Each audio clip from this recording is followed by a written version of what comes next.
حضرت عمر بن خطاب رضی اللہ عنہ ایک عظیم الشان اسلامی کہانی۔ بچپن اور جاہلیت کا دور۔ مکہ کے گرم ریگستان میں قبیلہ بنی ادھی کے گھر ایک بچے کی آواز گونجی۔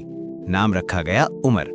باپ کا نام خطاب، دادا نفیل، دادا عبدالعزہ، خاندان قریش کا معزز اور سخت گیر۔ عمر بچپن سے ہی لمبا، تناور، مضبوط جسم والا، چہرہ سرخ و سفید، آنکھیں تیز، آواز بھاری۔ چھوٹی عمر میں ہی اونٹ چرانا، کشتی لڑنا اور تلوار بازی سیکھ لی۔ جاہلیت میں شراب، لڑائیاں، قبیلے کی عزت سب کچھ تھا، مگر عمر میں ایک چیز الگ تھی، وہ ظلم برداشت نہ کرتا تھا۔ ایک دفعہ اس کی بہن فاطمہ بنت خطاب کے شوہر سعید بن زید پر کسی نے ہاتھ اٹھایا۔ عمر نے اسے پکڑا اور اتنا مارا کہ وہ کئی دن بستر سے نہ اٹھ سکا۔ لوگ کہتے یہ لڑکا بڑا ہو کر یا تو قبیلے کا سردار بنے گا یا سب کو تباہ کر دے گا۔ اسلام سے دشمنی۔ جب رسول اللہ صلی اللہ علیہ وسلم نے نبوت کا اعلان کیا تو عمر اس وقت 27-28 سال کا تھا۔ اس نے فیصلہ کیا کہ محمد صلی اللہ علیہ وسلم کو قتل کر کے قریش کی عزت بچائے گا۔ تلوار لٹکائی، گھر سے نکلا۔ راستے میں نعیم بن عبداللہ ملے۔ پوچھا عمر کہاں جا رہے ہو؟ عمر بولا اس ساحر کو ختم کرنے جا رہا ہوں جو قریش میں پھوٹ ڈال رہا ہے۔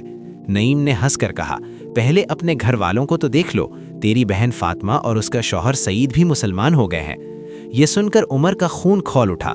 تلوار سونتتے ہوئے سیدھا بہن کے گھر پہنچا۔ دروازے پر پہنچا تو اندر سے قرآن کی تلاوت سنائی دی۔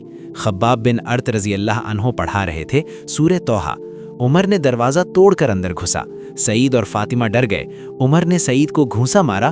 فاطمہ بچانے آئی تو اس کے منہ پر بھی ہاتھ پڑا، خون بہہ نکلا۔ فاطمہ چیخی اے عمر، مارو، قتل کرو، مگر ہم اللہ اور اس کے رسول سے نہیں پھریں گے۔ یہ سن کر عمر رک گیا۔ اس نے پوچھا یہ کون سی باتیں ہیں جو تم پڑھ رہے تھے؟ فاطمہ نے صحیفہ اٹھایا اور پڑھنا شروع کر دیا۔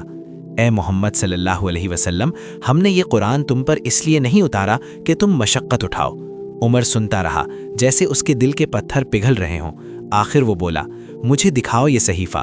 وہ ناپاک تھا۔ فاطمہ نے کہا پہلے غسل کرو۔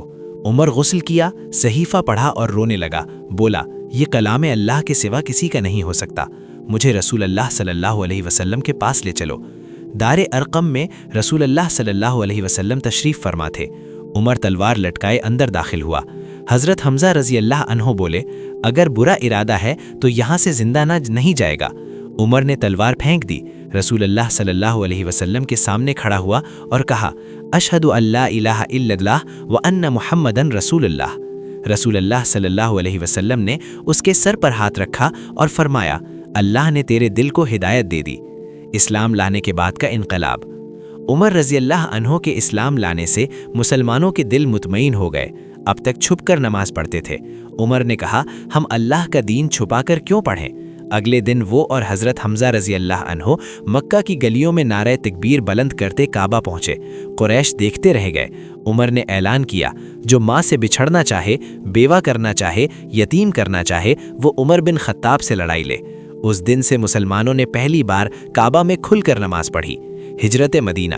جب ہجرت کا وقت آیا تو سب چھپ کر نکلے، مگر عمر نے اپنا اسلحہ لٹکایا، کعبہ کے سامنے 7 چکر لگائے، قریش کو للکارا جو اپنی بیوی کو بیوہ اور بچوں کو یتیم دیکھنا چاہے وہ میرا پیچھا کرے۔ کوئی منہ نہ کھول سکا۔ وہ کھلے عام مدینہ ہجرت کر گئے۔ خلافت سے پہلے کی خدمات۔ جنگ بدر میں قیدیوں کے بارے میں رائے دی جو قرآن سے ثابت ہوئی۔